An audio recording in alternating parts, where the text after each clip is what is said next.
जय श्री कृष्ण। राधे राधे। सुनिए भक्तों, ये है बृहस्पति देव की एक ऐसी कथा जो न केवल श्रद्धा का प्रतीक है बल्कि जीवन को बदलने वाली शक्ति भी है। इसे सुनकर मन निर्मल होता है और जो इस व्रत को करता है उसके जीवन से दरिद्रता और दुर्भाग्य सदा के लिए दूर हो जाते हैं। बहुत समय पहले की बात है। एक नगर में एक गरीब ब्राह्मण और उसकी पत्नी रहते थे। वे दोनों बहुत धर्मपरायण थे। हर बृहस्पतिवार को वे श्रद्धा से व्रत रखते, पीले वस्त्र धारण करते, भगवान विष्णु और बृहस्पति देव की पूजा करते और गरीबों को दान देते। भक्ति में शक्ति होती है और यही शक्ति थी उस ब्राह्मण दंपत्ति की पूजा में। उनके जीवन में सुख था, शांति थी और संतोष था। भले ही धन सीमित था, लेकिन जैसा अक्सर होता है, सुख देखने वाले सब मित्र नहीं होते। एक दिन एक पड़ोसन ने ब्राह्मणी से ईर्ष्यावश कहा, अरे बहन, ये पूजा पाठ व्रत उपवास से क्या फायदा? देखो, आज भी तुम्हारा घर वैसा ही है। ये सब बेकार की बातें हैं। धीरे धीरे ब्राह्मणी का मन भी डगमगाने लगा और एक दिन उसने गुरुवार का व्रत तोड़ दिया। उसने बाल धोए, कपड़े धोए, पीला भोजन छोड़कर मिर्च मसाले वाला भोजन खाया। और भक्तों, जिस दिन श्रद्धा से मुंह मोड़ा उसी दिन दरिद्रता ने घर में पांव रख दिया, क्योंकि जहाँ श्रद्धा नहीं होती वहाँ शुभता भी नहीं टिकती। उसी दिन से घर में परेशानियाँ आने लगी। गायें बीमार हो गई, बगीचा सूख गया, घर में कलह होने लगा और नौकर तक छोड़कर चले गए। ब्राह्मण दुखी हुआ। उसने भगवान से प्रार्थना की। रात को भगवान बृहस्पति ने स्वप्न में दर्शन देकर कहा, तुम्हारी पत्नी ने जो व्रत त्यागा है उसी से यह विपत्ति आई है। जागृति तब आती है जब विनाश द्वार पर खड़ा हो, पर जिसने सच्चे मन से पछताया, भगवान ने उसकी पुकार सुनी। ब्राह्मणी बहुत पछताई। उसने प्रायश्चित किया और दोबारा बृहस्पतिवार का व्रत आरंभ किया। पीले वस्त्र पहने, केले के पेड़ की पूजा की, पीले फूल, हल्दी, चने की दाल से पूजन किया और गुरु मंत्र का जप किया। ओम ब्रीम बृहस्पतये नमः। श्रद्धा लौटी तो शुभता भी लौट आई। देखिए भक्तों, कैसे जीवन फिर से सुधरने लगा। गायें स्वस्थ हो गई, बगीचे में हरियाली लौट आई, घर में सुख शांति और समृद्धि आ गई। बृहस्पति देव की कृपा अटल है। जो उन्हें सच्चे मन से पुकारे वे कभी निराश नहीं रहते।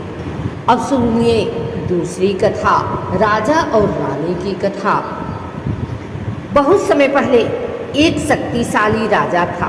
सब कुछ था उसके पास, धन, वैभव, सेना, राज्य, पर संतान नहीं थी। उसने यज्ञ करवाए, दान दिए, तीर्थ किए, पर संतान नहीं मिली। एक दिन वन में एक ऋषि मिले। उन्होंने राजा से कहा, राजन, तुम्हारा बृहस्पति ग्रह अशुभ है। गुरुवार का व्रत करो 21 बार और सच्चे मन से बृहस्पति देव की पूजा करो, फिर देखो चमत्कार। राजा और रानी ने तुरंत व्रत आरंभ किया। हर गुरुवार पीले वस्त्र धारण करते, पीले फूलों और केले से पूजा करते, ब्राह्मणों को भोजन और दान देते और गुरु मंत्र का जाप करते। 21वें गुरुवार को रानी ने गर्भ धारण किया। समय आने पर एक तेजस्वी पुत्र का जन्म हुआ। सारा राज्य आनंद में झूम उठा। राजा ने बृहस्पति देव के व्रत का प्रचार करवाया और तभी से यह व्रत लोक में प्रसिद्ध हो गया। तो भक्तों, जो भी श्रद्धा, नियम और भक्ति के साथ बृहस्पति देव का व्रत करता है उसके जीवन में कभी कोई अभाव नहीं रहता। गुरु की कृपा से बुद्धि मिलती है, धन बढ़ता है, परिवार सुखी होता है और दुर्भाग्य का अंत होता है। आप भी इस कथा को विश्वास और भाव से सुने और गुरुवार का व्रत करें। बृहस्पति देव अवश्य कृपा करेंगे। ओम ब्रीं बृहस्पतये नमः। व्रत की विशेष बातें। हर गुरुवार को पीले वस्त्र धारण करें। केले के पेड़ की पूजा करें। उस दिन जल न चढ़ाएं। ओम ब्रीं बृहस्पतये नमः मंत्र का 108 बार जप करें। हल्दी, पीली दाल, गुड़ का दान करें। इस दिन बाल और कपड़े नहीं धोने चाहिए। गुरुवार को कटु वचन न बोलें, झगड़ा न करें। जरूरतमंद ब्राह्मणों को भोजन कराना श्रेष्ठ फलदायी है।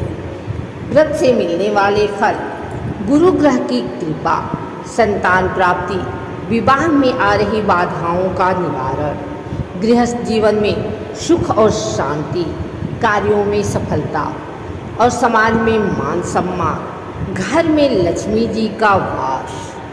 निष्कर्ष निकलता है, बृहस्पति देव को ज्ञान, धन और शुभता का कारक माना गया है। जो भी व्यक्ति श्रद्धा से गुरुवार का व्रत करता है, उसके जीवन में समृद्धि आती है। इस व्रत की शक्ति से निर्धन, दुखी और पीड़ित व्यक्ति भी राजसुख प्राप्त कर सकता है। इसलिए आइए हम सब मिलकर बृहस्पतिवार का व्रत करें, भगवत भक्ति करें और अपने जीवन को शुभता, संतोष और समृद्धि से भर दें।